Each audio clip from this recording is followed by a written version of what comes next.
Basahin natin tong comment ni Kuya. Ma'am, i-discuss mo rin yung negative impact pag nag-refinance ka, na lalong lalaki ang interest at lalo kang mababaon sa utang.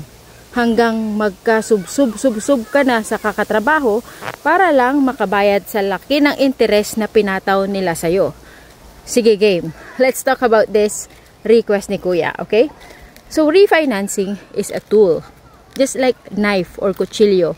Pwede mong gamitin pang hiwa ng prutas o pwede mo rin gamitin pang sira ng buhay. It's not about the refinancing itself. It's about the intention, the strategy, and the discipline of the one holding it.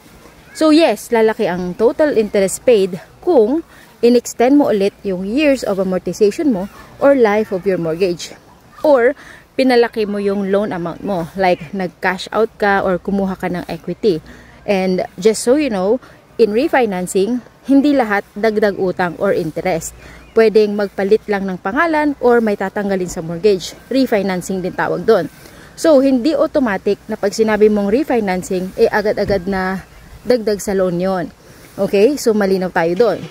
Ngayon, punta tayo doon sa punto ni Kuya na lalo kang mababaon sa utang. Siguro, tinutukan niya dito ay kung nag-refinance ka at kumuha ka ng equity. Ito, depende yan sa tao. I'm going to give you a scenario. May dalawang tao, si B1 at si B2. Pareho silang nag-refinance. Si B1, pinili ang lower monthly payment. So, in-extend niya ang amortization niya.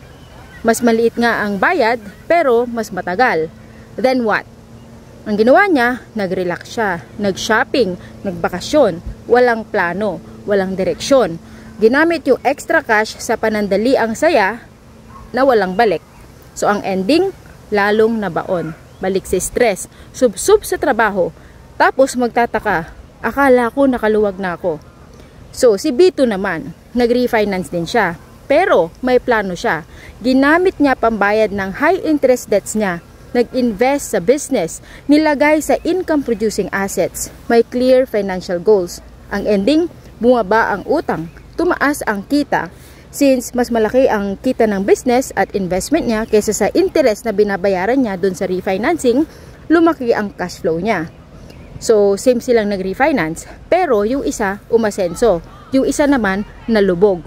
Kaya, bago mo tignan kung maganda ba ito o hindi, ang refinancing, ang tanong dapat, may plano ka ba? Alam mo ba kung saan pupunta yung perang yan? Kasi, hindi naman refinancing ang magpapalubog sa tao. Yung maling gamit nito ang tunay na kalaban. Okay ba?